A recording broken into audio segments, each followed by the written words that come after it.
You take a seed, you plant it, you grow it, you dry it, you roll it, you smoke it, and it goes down smooth. Hey! Spanning the continent to bring you the truth about cannabis and marijuana law reform. I smoke pot and I like it a lot. The Russ Belville Show, the voice of the marijuana nation. Now, here's your host, Radical Russ Belville. Good day, tokers and tokettes and non-toking lovers of liberty. It is Wednesday, January 21st, 2015, and it's got to be 420 somewhere in the world.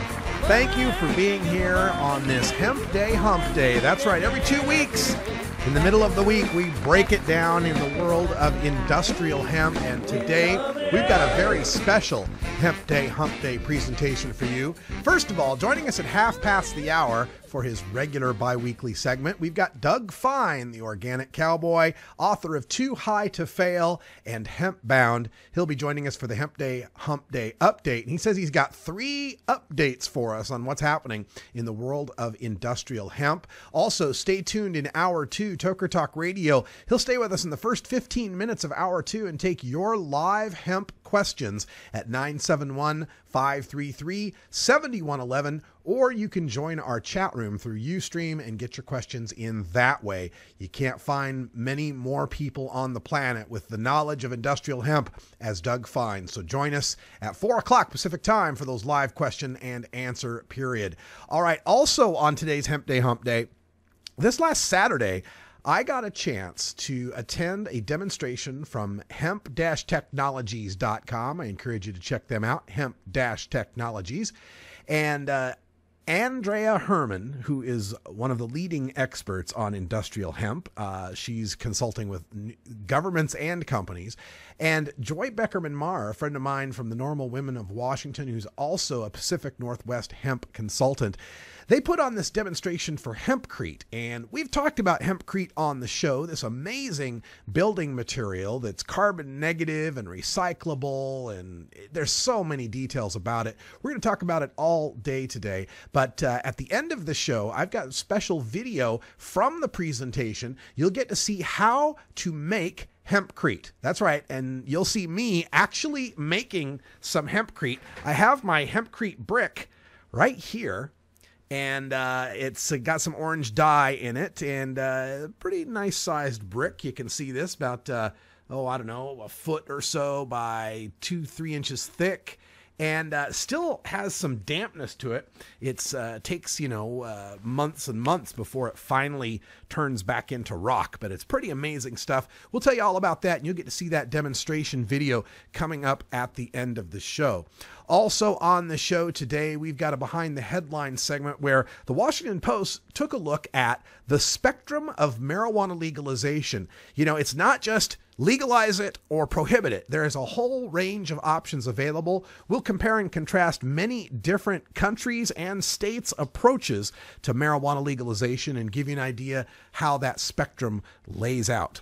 We'll also take a look in drug war data mining at a new poll out, a survey from the University of Oklahoma, or was it Oklahoma State? I think it's Oklahoma State, where they found more people would vote to ban Transfats and would vote to ban raw milk than would vote to ban marijuana sales. It's pretty amazing. We'll take a look at that. Plus, we've got a Hempcrete video in drug war data mining that'll give you an idea how this amazing building material works. But we start everything off with the 420 radio news. In the headlines today, a Republican and a Democrat in the Washington State Senate are looking to merge medical and recreational pot systems. Wyoming may be voting on marijuana decriminalization in their House of Representatives. An Oregon bank is opening up services to the marijuana industries nationwide. Virginia has 3 bills for medical marijuana. We've got Colorado voting to scrap plans to completely rewrite the medical marijuana rules. And speaking of industrial hemp, in the state of Florida, a bill has been filed for industrial hemp. Things are changing all over, and we're here to cover them for you on the Russ Belville Show. We're back right after these promotional messages.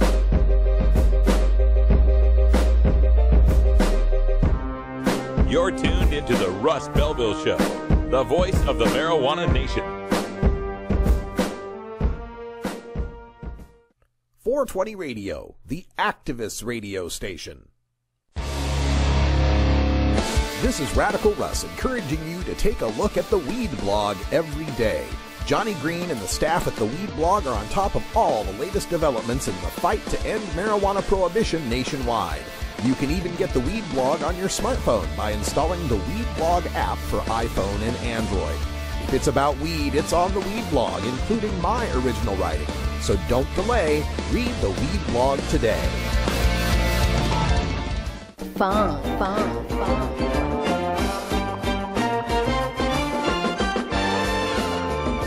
What's happening, cool cats? This is Big Daddy, and I want you to cruise on over to the Funky Roller Rink. We'll be grooving all night long. Doors open at 11 Eastern, 8 Pacific, every Thursday night, right here on RadicalRuss.com. Funky-licious.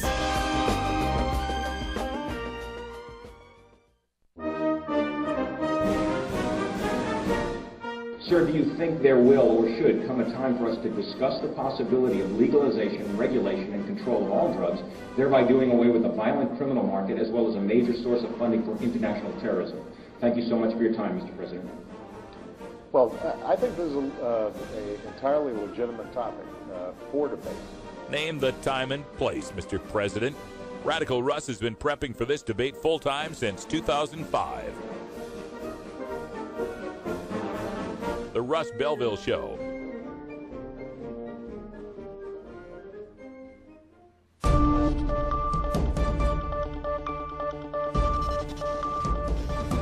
It's time for the 420 Radio News, covering the latest headlines in consumer cannabis, medical marijuana, and industrial hemp. Transcripts of 420 Radio News are available daily on our website at 420radio.org. Now, here's Russ Belville with your marijuana headlines in 4 minutes and 20 seconds. This is your 420 Radio News for Wednesday, January 21st, 2015. Two influential state senators expressed optimism Tuesday about merging Washington state's medical marijuana and recreational pot systems. Senator Ann Rivers, a Republican from the center, wrote a bill that would forbid medical marijuana dispensaries from selling dried marijuana. It would allow edibles and concentrates for patients.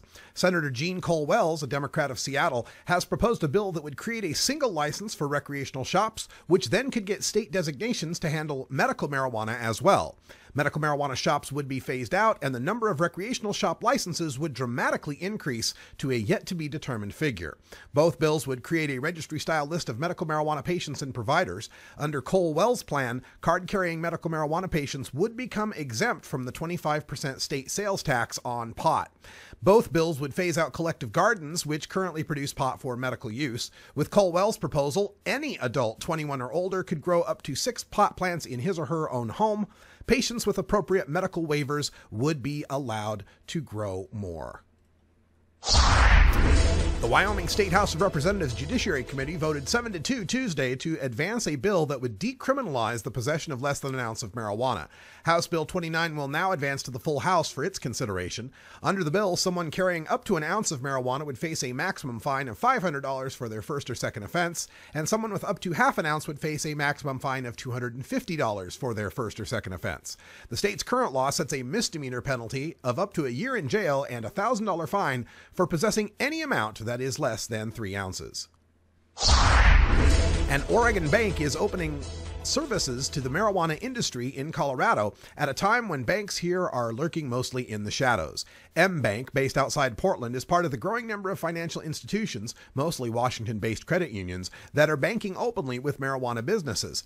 The bank said it is also taking marijuana-related deposits in Washington, the other state where recreational pot is legal, and has been serving Oregon-based medical marijuana dispensaries since September.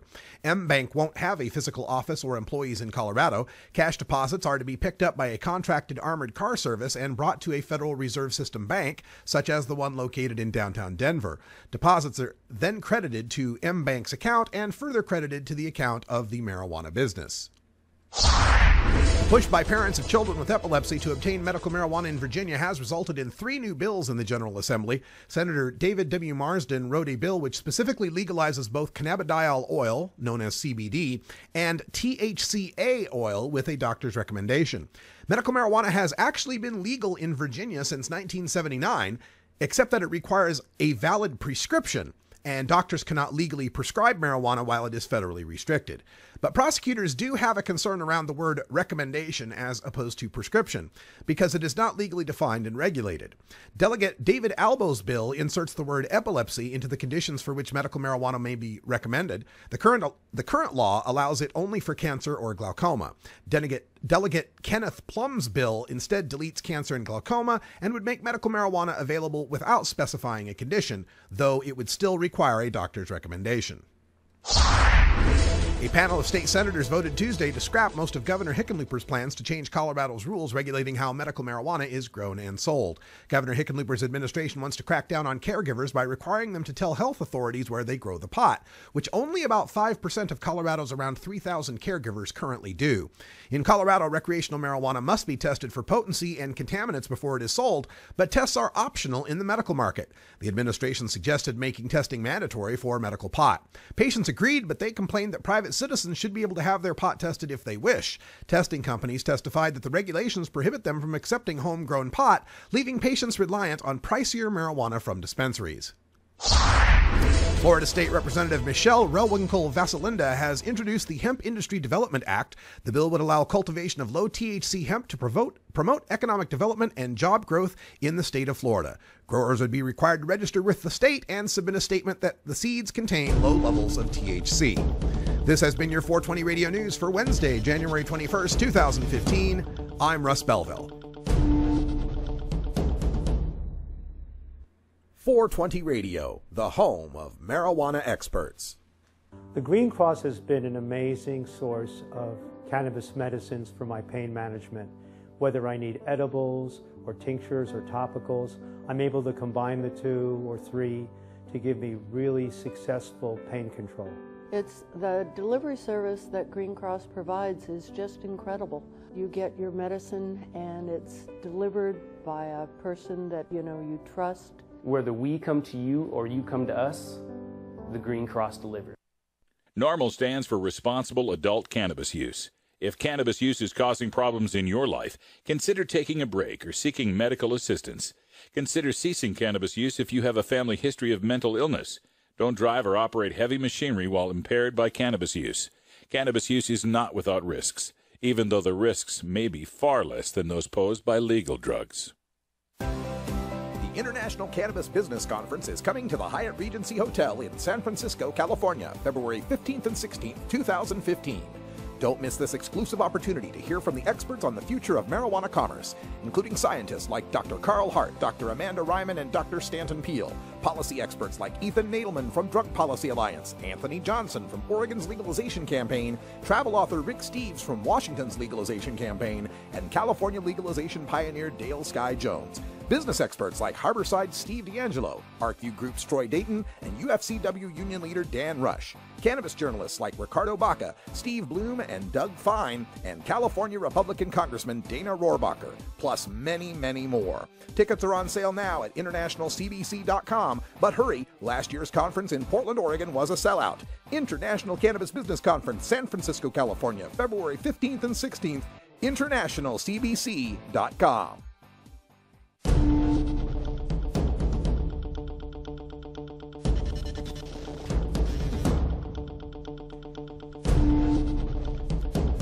Welcome back, everyone. 14 after the hour, and time to go behind the headlines, where the Washington Post is looking at a report out of the Rand Corporation that was released Friday, and this was commissioned by the state of Vermont to explore marijuana and regulation and all the options that would be available in Vermont. I want to thank also MediGrow Vermont, Fran Janik, for emailing me a copy of that report. It was very, very interesting reading. And what's most interesting about this is the fact that it explores a spectrum of possible marijuana legalization options. They supplied a really nice graph of the 12 options available for marijuana regulations, from the most extreme on one end, keep prohibition and make it tougher, right? Increase the sanctions. To the other extreme, complete repeal of all marijuana prohibitions without any regulation, the treat it like tomatoes model. Then, closest to the edges of the extremes would be what we are currently seeing, prohibition with a decrease of sanctions. This might be decriminalization efforts or defelonization efforts like we saw in California. And on the other end, the standard commercial model, what we are seeing in Colorado and Washington, and soon to see in Alaska and Oregon. But the report comes up with 8 other options for how marijuana could be legalized. And let's take a look at these from the most restrictive to the least restrictive, left to right on that chart.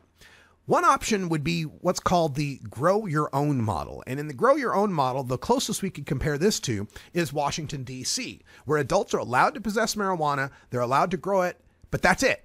They can't trade it. They can't sell it. There's going to be no shops, no big commercial grows. Now, this has been going on in Alaska since 1975 with their privacy rights. And what we know from that experience is that it doesn't really do anything about the black market. It has nothing to do with ending the black market and nothing to do with gaining any tax revenue for the states that would pursue it. The next option that they had on the list is what's known as the co-op model or buyer's club model. And the buyer's club model would be closest to what we see currently in Spain, where there are clubs that you join that communally grow marijuana, and the members of that club can then buy and trade the marijuana that they grow there. And again, they still compete with the black market, but at least they do keep the marijuana flowing, so fewer people have to go to the black market. Another option would be the Netherlands model, locally controlled sales. This is where only retail is allowed. There's no major commercial grows that are legal. The Netherlands kind of winks and nudges at them, and they maintain that the coffee shops can only have a half a kilogram of marijuana on site at any time. This has been reported on for 3 decades now and shown that it's reduced the number of hard drug addicts and the problems that they have with people using marijuana, but does lead to a problem of drug tourism as people from more prohibitive countries visit Amsterdam and Maastricht and these other cities to get their marijuana. Another option that's available is have the government manage the supply of pot. This would be like the state-run liquor store model of marijuana. The state would grow the pot, the state would distribute the pot, the state would sell the pot. And a similar idea of this would be Uruguay and their idea of setting up a government model. The biggest problem with this, though, is that the government, this sort of model puts the state in direct conflict with federal law. And the feds would be quick to shut that kind of stuff down. So it's unlikely we would see the adoption of this kind of model. Another possible model is a public authority, kind of have like a public cannabis growing authority that's run by the government, kind of connected to the government, but doesn't put the government in the position of actually breaking the Controlled Substances Act. That would allow tighter government control, but basically what we'd be talking about there is setting up a government monopoly. Similar to a government monopoly would be the 6th of the 8 choices, allowing only nonprofit operators to sell and distribute the drug. But this is a situation where we might have trouble raising money. The banks might have difficulties working with them, and it might be ripe for abuse of people abusing the nonprofit statutes. Another option here is for-profits to sell marijuana, for-benefit corporations, and only having a few of them. This might be a system like what you'd find being proposed in Ohio, and that goes to the 8th option here as well, allowing for-profits to sell marijuana, but under a closely monitored licensing system. This would create a structured oligopoly. There'd only be a few private producers. You might call it a cartel, and that's similar to what they're proposing in the state of Ohio. Again, the commercial model is what we already see in Colorado and Washington. And then the most extreme, the complete repeal of prohibitionary laws without replacing them with any sort of regulations, actually does have a historical precedent. That's the way New York State, during alcohol prohibition, managed to end its alcohol prohibition. It just repealed all state laws on alcohol and said, all right, feds, if you want to do this, you want to keep it prohibited, you've got to spend the time and money to do it. Washington State took a similar tack, so it's not completely heard of in our history. Hey, bud, let's party. That sounds like a plan, Mr. Spicoli. It's 420 in Denver, Colorado, where the city has decided not to let the 420 celebration extend to 3 days like the Cannabis Cup has. So Civic Park will be filled on the 18th and 19th, Saturday and Sunday, but for 420, you're going to have to join us at the High Times Cannabis Cup. It's going to be a good one, and I might be a sativa judge. 420 Radio, fighting prohibition since 2012. Georgia. Hi, this is Willie Nelson. Alcohol prohibition didn't work in the 1920s, and marijuana prohibition isn't working today. It's time we stopped arresting responsible marijuana smokers. It's the fair thing to do. For more information, contact NORML, the National Organization for the Reform of Marijuana Laws. Call toll-free 888-67-NORML or visit their website at norml.org. Connect with 420radio.org through social media, on Twitter at 420radio.org, and our Facebook page at 420radio.org. Follow us and like us today. You'll be glad you did. Get.Buzz. .Buzz is the internet platform that fuels community interest, excitement, and new experiences.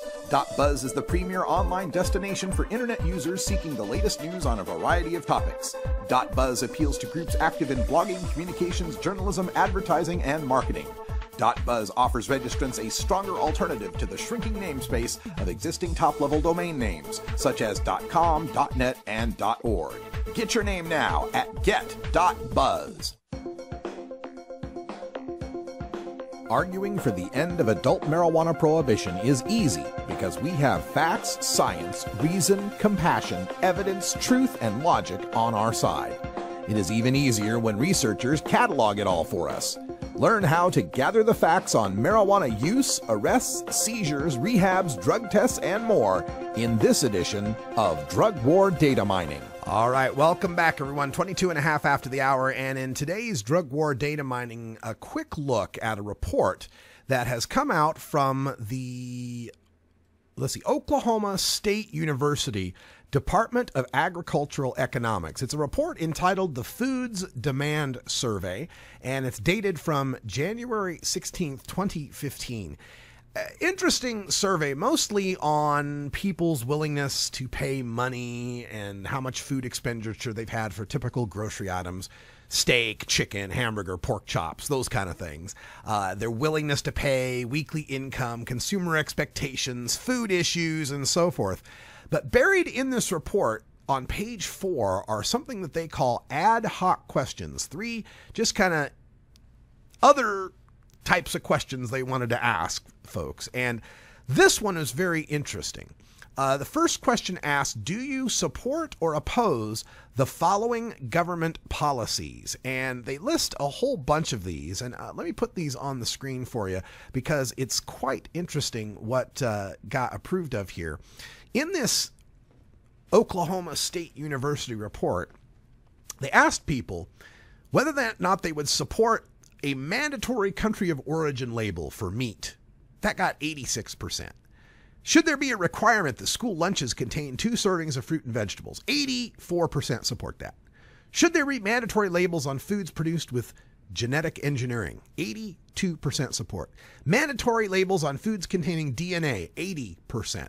Mandatory calorie labels on restaurant menus? 69%. Mandatory calorie limits for school lunches?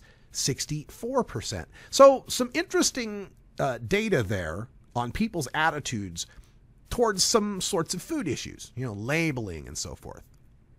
But where it gets interesting to those of us in marijuana reform is on the questions regarding marijuana, raw unpasteurized milk, and food products made with trans fats. These were three questions, three classes of items that the Oklahoma State University researchers asked about as to whether or not Americans would support a ban on those items. Now, when it came to a ban on the sale of marijuana, 46.55% support a ban on marijuana sales, folks. This isn't a question that's asking just whether or not marijuana ought to be legal or whether or not we shouldn't lock people up for using marijuana. This is 53% of Americans saying there shouldn't be a ban on the sale of marijuana. That's remarkable. Now, for those other items that we're talking about, should there be a ban on the sale of foods made with trans fats? 55% supported that. 55.6%. Almost 10% greater support for banning trans fats than banning marijuana sales. And when it came to raw unpasteurized milk, 59% support a ban on raw unpasteurized milk. That's right. More people would ban raw milk and trans fats in America than the sales of marijuana. And if that doesn't show how far we've come in public perception, where people now find marijuana is safer than alcohol, tobacco, and even sugar, I don't know what else does. Now, stay tuned. We've got this great video. This comes to you courtesy of Hempcrete, which we'll talk about next.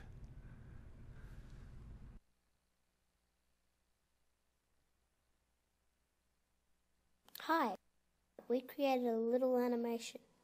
This will demonstrate the use of Hempcrete in the floor, wall and ceiling cavities. A formwork is installed. The Hempcrete is placed, and after drying, the floor can be laid. The frame that carries the roof loads is fitted with services such as phone, power and water. To create the wall, we use recycled plastic formwork that easily assembles. The hempwood, lime, binder and water are mixed and placed into the formwork surrounding the load-bearing frame. With good organisation and the right equipment, the installation of Hempcrete is fast and economical. Formwork can be removed in hours. The Hempcrete will set within a few days. Like the floor, the lightweight ceiling insulation will be installed. Here we show magnesium board as a formwork. Roof cladding is installed as usual. The Hempcrete walls need to be dry prior to application of renders. This takes approximately 2 months. The exterior wall surface will be rendered with a lime render. The interior can be left as a natural finish. Lime washes or lime and clay renders. Hempcrete regulates humidity. This is why only breathable finishes can be used. Once the rendering is completed, the electrics and plumbing can be finished. The house is now ready to be enjoyed!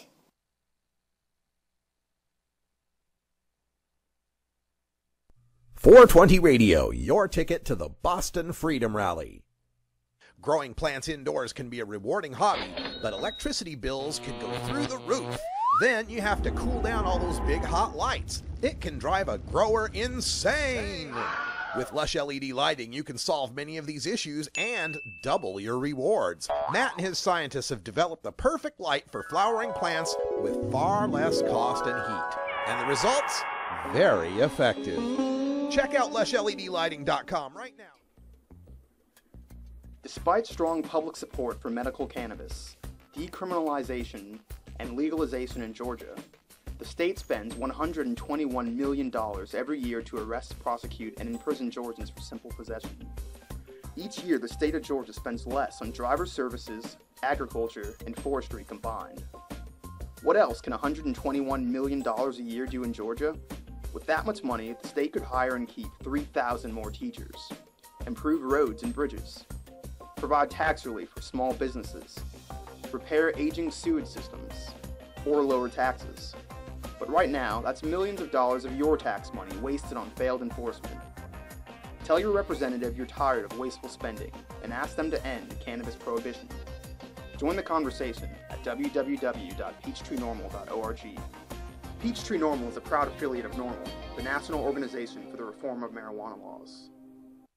The law offices of Omar Figueroa would like to remind you to stand up for your rights. If you are detained or arrested, treat law enforcement with respect and stand up for your rights by repeating, "I respectfully invoke all of my legal and constitutional rights. I do not consent to any search and seizure. I want to remain silent, and I want to speak with my attorney." Please contact the law offices of Omar Figueroa at 415-489-0420 or 707-829-0215 or on the web at omarfigueroa.com.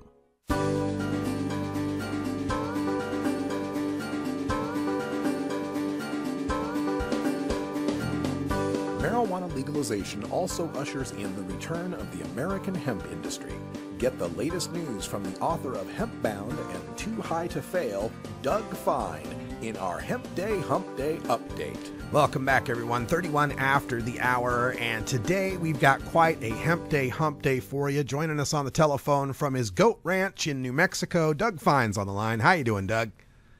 Hey, good to be with you, Russ, in sight of the goats themselves at this moment. Oh, that's fantastic. Good to hear it. We got to move fast on this one, but folks, Doug will be joining us at the top of the next hour for a 15-minute segment. We'll take your live questions at 971-533-7111. But hold on those questions for just a bit, because Doug's got so much to inform us about, all sorts of things going on in the world of hemp. Take it away, Doug. What's up next? This is like I'm going to do my Russ Belville invitation here on the top of the hour news here, because there's a lot of hemp news, and I know we got to get it through in 10 minutes so you can show some real great stuff about hemp building workshop you were part of, run by some friends of mine in the hemp world. So take it away. First of all, since we last spoke on Hemp Day Hump Day 2 weeks ago, the full commercial legalization of industrial hemp has been reintroduced into the U.S. Congress, and not just reintroduced. Listen to who the co-sponsors are. Both of Oregon's senators, Ron Wyden and Jeff Merkley, and both of Kentucky's senators, Rand Paul and Mitch McConnell. So it is looking good for full federal legalization of hemp this year. Oh, man. In Oregon. Should we take them one at a time? Anything yeah. I just wanted to comment that, of course, Mitch McConnell now is the majority leader in the Senate. So, the chances of this getting through both bodies and getting signed seems pretty good. Yep, I'm very optimistic. He runs the show there. It's amazing how little it takes for me to have sympathy for the type of legislator that I might not support on some other issues over the years. But Mitch is a hempster. There's no denying it. All right. Looking forward to that.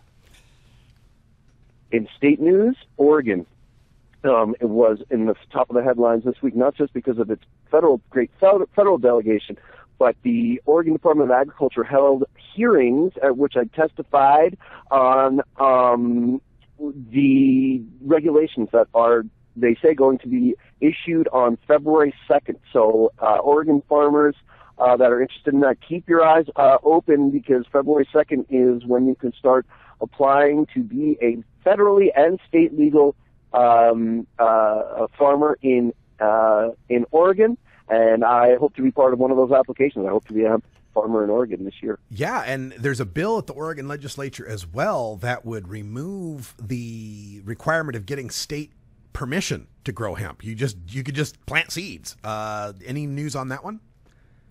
Well, so we're in a very interesting time here right now, in that federal law, of course, is the law of the land, and we have full federal legalization coming. But what we had last February 7th in Section 7606 of the Federal Farm Bill was allowing state-approved hemp cultivation in states that have their own hemp legislation for what's called research purposes. That can mean just about anything. Kentucky is allowing, for instance, sales and market research, and I believe Oregon and other states will as well. I know in my own New Mexico that's the way that we hope that the state will interpret it should we pass our hemp legislation here.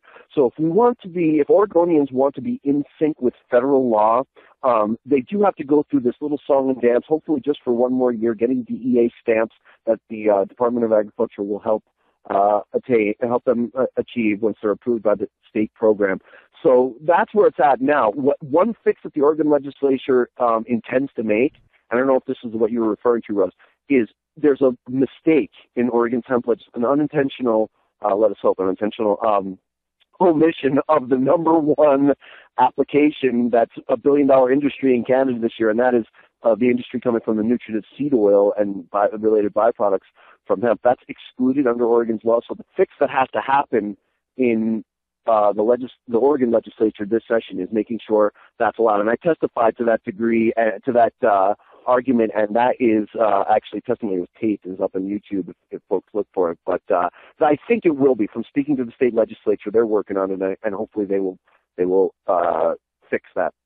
Glaring oversight. Absolutely, and and also in Washington State, apparently they're moving forward on hemp, and people think you legalized marijuana must have legal hemp. That's not the case, right?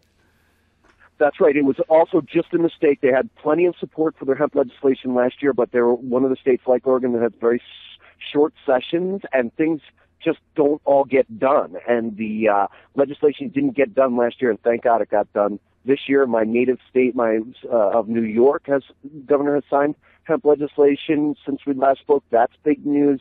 I never thought it would happen. I mean, this is a place where, for psychoactive cannabis, in some places there's still racial profiling. They're still tearing away people of any race from their kids for one joint. Draconian last century drug mentality in some ways, and yet moving forward, thank God, on hemp. So we're winning this battle everywhere. Yeah, and folks, when you hear about when Doug mentions these states and the federal farm bill that are allowing hemp for research purposes, Anndrea Hermann made a great point about that. I think, and Joy did as well, Joy Beckerman Maher, when they said, this research purposes is really a big deal because people have this idea that hemp is just one thing and it grows everywhere and you don't have to water it and it doesn't need pesticides and it'll grow anytime, anywhere, for any place and for any purpose. And that's just simply not true. There's a lot of different cultivars of hemp, and we still need to study how it's going to grow in specific climates and specific soils. And we want to make sure that we've got that down well, because the worst thing that could happen is we legalize hemp, we plant a bunch of it, it doesn't do very well, and then all the naysayers can say, yeah, see, we told you it was all a bunch of smoke and mirrors. You guys were just, pulling our chain on hemp and it didn't work out. So is that how you feel on this idea of hemp research, that it's our chance to get it right? Well, I should say that that's very wise. You mentioned Anndrea Hermann. I know you're going to be showing some stuff from her building workshop, and she is one of the major sources in hempbound, and now a good friend, and definitely I'm not going to question Anndrea's knowledge on hemp. She's been working at it for 20 years just because she was angry about hemp being illegal, and so she and I are partners on a million different things. So I'm not going to contradict an Anndrea Hermann point. I'll only say that an argument that you do hear is that there's been tons of research in many, many climates, and we can trust American farmers. They built the world-leading hemp industry once. They'll build it up again. But I think it is true that research needs to be done, but that's about putting the cultivars in the ground. And so when it comes to Oregon, one of the things that I'm trying to do on behalf of farmers is really make the argument that there should be individual farmers who are approved for this program should get Oregon Department of Agriculture assistance in getting those federal stamps of approval to import seeds, not just a couple of cultivars, but any legitimate approved cultivar. The individual farmers should be able to import. So to give you one example, there's a very popular Canadian cultivar called Finola, and it's terrific. I know the guy who developed it. It's a fabulous fellow named Jace Calloway, and it's a great seed cultivar. There's some arguments being made in grown the right way. It could also be a good fiber cultivar, which, again, one of the major points in hempbound is tri-cropping, growing for one crop for seed, fiber, and energy. But what if you're a farmer who has a specific, let's say, textile fire application in mind, and you don't want to grow canola, but you heard that there's this great cultivar out of France, out of Hungary, out of Italy, out of Ukraine. You should be able to order that cultivar you want to begin, as you say, that research. And I want to stress once again for farmers who are saying research, like what? Does it have to be just in the college? No, you have to be, according to federal law, you have to be associated with a institution of higher learning or a state ag department, which is what's happening here in Oregon. You can apply to the state ag department, and from there you are good to go. And that research includes sales and marketing research. In other words, you can sell your crop. That's research. And so to me, that's a big, broad, and good way of interpreting a research provision.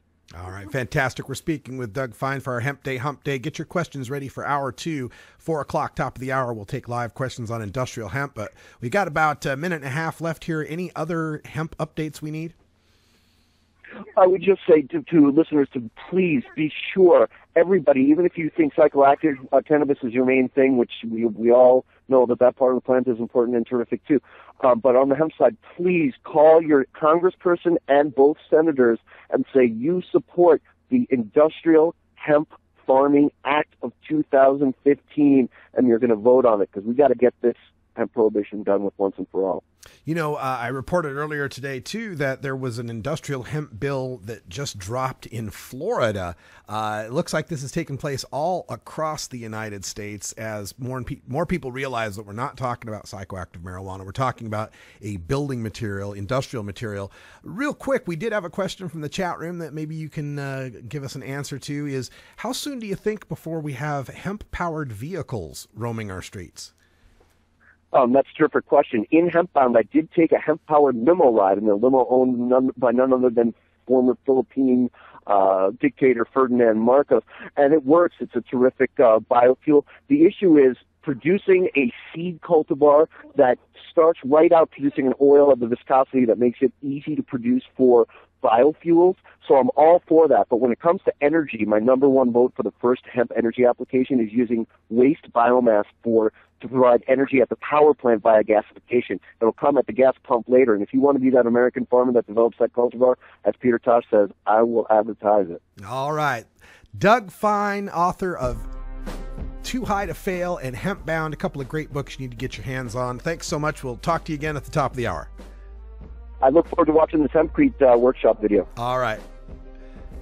And speaking of that, it's coming up next in the Radical Rant segment, our Hempcrete workshop. You'll see me get my hands dirty making a brick of hempcrete. But first, the anti-drug public service announcement of the day. We're back after this break.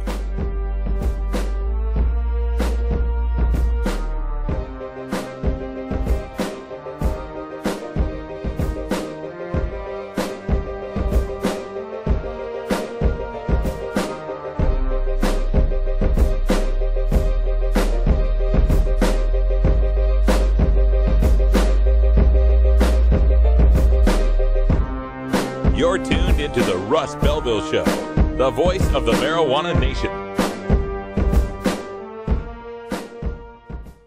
420 Radio, freeing your mind 24 hours a day. Are you in the market for portable vaporizers now? Get online to vapes.buzz, the quick and easy link to portablevaporizers.now.com. Vapes.buzz has everything you're looking for, including vape pens, herbal vaporizers, e-juice, parts, accessories, and more. Visit vapes.buzz and save 5% instantly, or give them a call at 866-264-2415. Vapes.buzz. Get vaping, baby!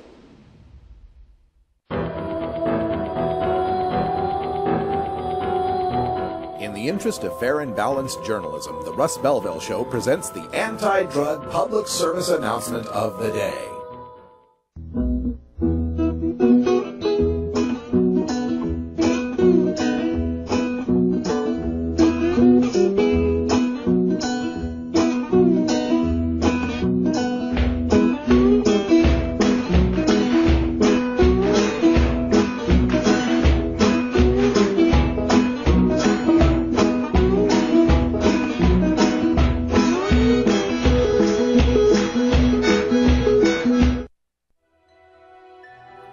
This has been the anti-drug public service announcement of the day.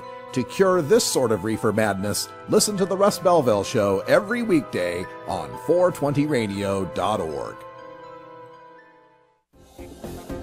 Adam Hand of Handmade Apparel produces quality custom designs for t-shirts, hats, and other apparel.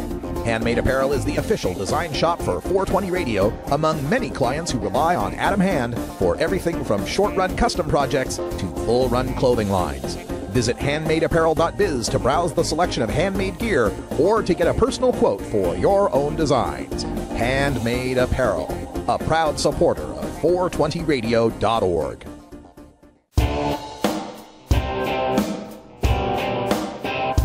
We must wage what I have called total war against public enemy number one. I support a change in law to end federal criminal penalties for possession of up to 1 ounce of marijuana. That marijuana, pot, grass, whatever you want to call it, is probably the most dangerous drug. Some think there won't be room for them in jail. We'll make room. I experimented with marijuana a time or two, and I didn't like it and didn't inhale. And one major responsibility is to encourage people to use less drugs. Entirely legitimate topic for debate. Radical Rant. Now you get to watch me make a brick of hempcrete. With Joy Beckerman Maher and Anndrea Hermann, January 17th, 2015. Hey everybody, Radical Russ here at the Hempcrete workshop. We're taking a look at the existing model, I guess you could call it. Where you're putting the shutters up, right, or the form boards. We go right in with lags and use these as spacers. So the lags go into the studs. And, you know, I just kept these in for demonstration purposes only, but these just come out and then you replug the hole up. If you were setting this on a footing, you would have to build the footing to the size of the... Correct. Right? Yeah. And then if you're, this is the thing I was talking about last night, if you're going to hang a mag board or something on the inside, you can use like a 2x6 right, and have it go right flush here. Yeah, you would just build that out. Right, and then, so say this is your interior side and you want your framing revealed, you'll still get the same insulation properties, right? And then on the outside, like you were saying, you can either board and batten or just use a finish, right? Yeah, that's what I think. So you know, if this, so say this is your footing, and you're going to do standard floor joists, and you're going to have a crawl space. You're going to have to put something underneath it, or you're going to have to use a bat to insulate there. And then out here, if you wanted to do lap siding, you could just stick frame, right? Or fur it out, and you could do the same thing. So, where this is what Stu was talking about too, where if you've got this wall, and you're going to have a windowsill that's huge on both sides, I mean bigger than normal. Yeah. Because you're not going to put a 12-inch window in, right? You're going to put a window. It's going to have its attach on the outside like you did. And you'll have to reveal the wood there so that the lip of the window hits in terms of inset window? Yeah. Yeah. And if you're, so in one direction or the other, say your framing isn't in the, well, in this case, you're going to have a header, you're going to have a sill, you're going to set the window, it's going to be back set. So you need to think, that has to be compensated for. So there's no veins on the outside of your vinyl. Well, yeah, or you would have like if it was a brick, you would have a brick sill. Your window would be here. Right. You could have a brick sill. Right. We've got our Hempcrete kit here. You can see we have N lime, whatever type of lime that is. We've got some hemp hurd, ready to go with that. Yeah, we got some good old-fashioned H2O and a tamper. And of course, if you're going to do this right, you have to have your safety equipment. You got your vinyl safety gloves, your safety goggles, and of course, your safety mask. We're here with Randy. flew in all the way from Minnesota just to make a brick. Yeah. It's pretty amazing. Oh yeah, you have a good camera too. Oh yeah, we got it going on. Oh yeah, let's get one right here. That's right. We're definitely doing the Oh, you're doing a video. You're doing a video. Oh yeah, we got to have this on the show. So we're going to begin building our Hempcrete. This is the closest I've ever come to building anything. So we'll see how this turns out. We want to saturate the herds. We want to add moisture to the herds, and we kind of let the herds take on some water, because if we just went straight in and put the herds in and put the lime in and put the water in and try to start mixing, it's just not, the consistency is going to be weird. You're going to be working a lot harder to get the consistency that you want. So I'm going to start off with half a bag of herds. And so what he's saying is adding the water now so that the hemp can absorb some of the water. So you can add a third or a half. I'm just going to add a half. And does anyone know where extra water? Listen, don't be shy if you guys want to come up with your own way to mix it. I personally like to really get the bucket sideways so I can get kind of a swooshing technique, acting like your hand is a paddle of a mixer. But you want to get all the herd wet, right? So once we know we got all the herd in there and the water's mixed around, then we can add a little bit of our lime. Now we have dye with us, and the dye that we have is the basic colors that are in this wall, the orange, the red, and the black. There isn't a lot of dye, but by show of hands, who wants dye? Pretty much everybody.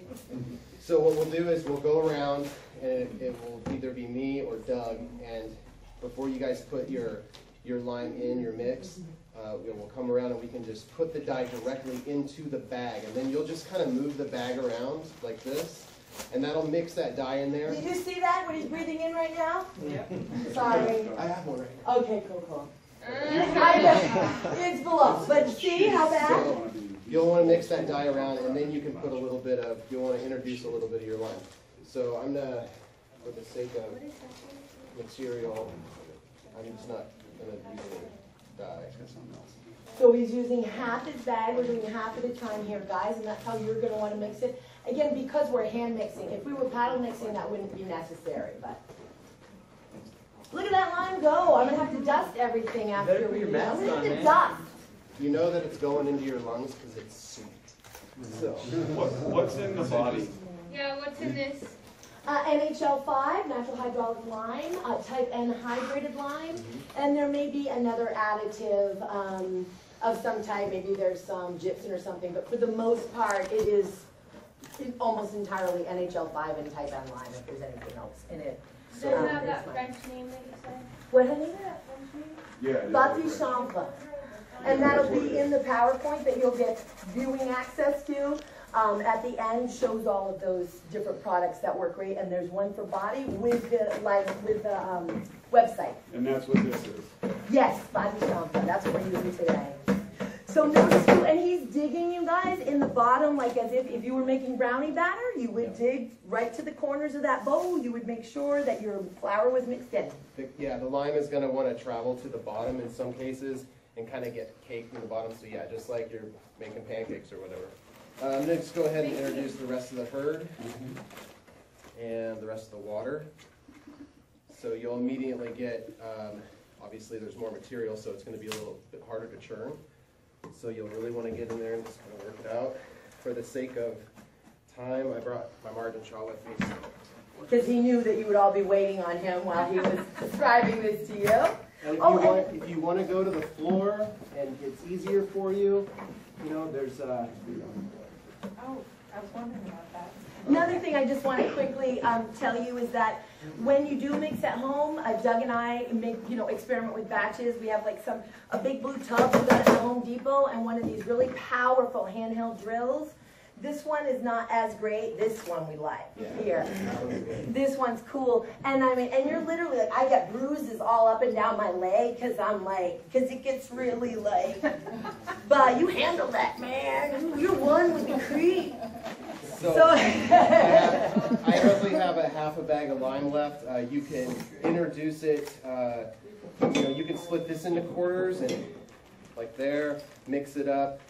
Again, for sake of time, I'm just going to go ahead and introduce the rest. And I have all my water in here, so this is all we literally need for this mix design.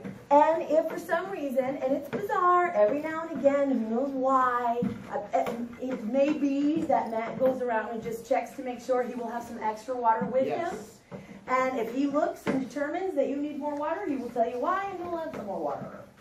So he'll be going around the room with that, both Doug and, see, the lime is actually traveling. If it weren't for the fact that I have huffed in huge amounts of lime, it would... If it gets in your lungs, like with large lungs? Steve, I don't know. It's caustic, but wear your mask, girl. So if you're going to be around it a long time, wear your mask. Yeah, this little bit. So to do a quality control real quick on this mix design, I'm going to try to make a little snowball with it. And dry? It's too dry. So we'll add a little bit of water. How could you tell that was too dry? Well, I'm kind of looking for Thank that. you for asking. I'm looking for that sheen too, and I just don't really see the sheen. It's still kind of matty looking. So this probably. So he knew from texture and addition to it, it's matty. I'm glad that you asked. That was roughly it. So I'll just mix this up real quick.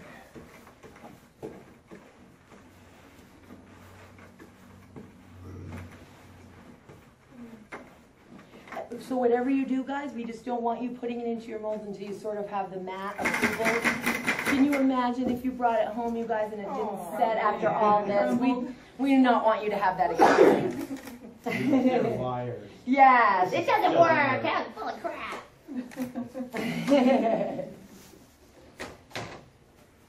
That is. And I see the sheen. There. Oh, does it? And well, he'll show you your own sheen. You guys will learn your own sheen from your own mix. Not to worry. So we just want to make sure that it stays together, and it does. If we crush it, it kind of falls apart. But and if it falls on the floor, you would just pick it up and put it back in the bucket. So, yeah, if you guys want to take a look at this real quick, I'll just kind of bring it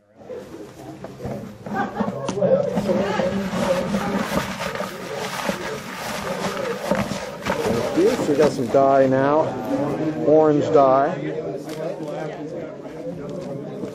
We got to mix that up in the bag, right there. So we're gonna get that. We'll get that all mixed up here in just a second. All right, now we've added. We've added in the lime. You can definitely smell that stuff. Oh. Mix that up.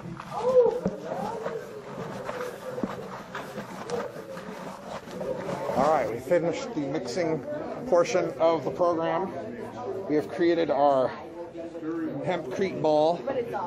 Our Hempcrete ball is displaying the requisite amount of sheen, somewhere between Charlie and Martin. So we are now ready to begin pouring it into the form and tamping as required.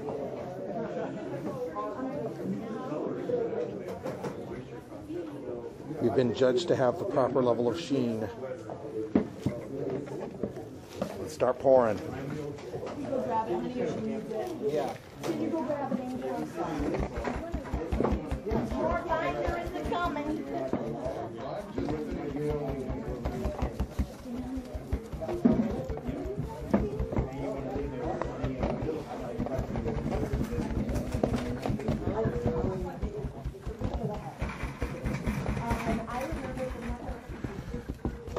All right, I think we have completed the process. We have our properly tamped, orange-dyed Hempcrete block. Randy's got the natural color going on there. And sweat. And a little bit of sweat happening, too. Look at him go. Look at him go. Randy. So there you have it. That's our Hempcrete demonstration. Here's the finished product, ladies and gentlemen. That's my block of orange-dyed Hempcrete.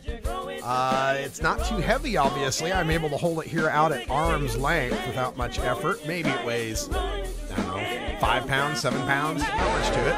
But light, airy, still feels cool to the touch. It's still got some humidity and it still has some setting to do. It sets up here in about 24 hours. Of course, you would be pouring this into the wall spaces in between the joists and the joists on the floor, the studs in the walls. It can even be used in the roof for its insulation. Check out hemp-technologies.com to learn more. But that's all the time we got for today. Thanks for joining us. Stay tuned next hour. Doug Fine on the phone taking your questions. Until next time, take care of each other, tokers. This is the Russ Belville Show. The Russ Belville Show is blogging and podcasting daily at radicalruss.com. You take a seed, you plant it, you grow it, you dry it, you roll it, you smoke it. You take a seed, you plant it, you grow it, you dry it, you roll it, you smoke it. You take a seed, you plant it, you grow it, you dry it, you roll it, you smoke it, and it goes down smooth.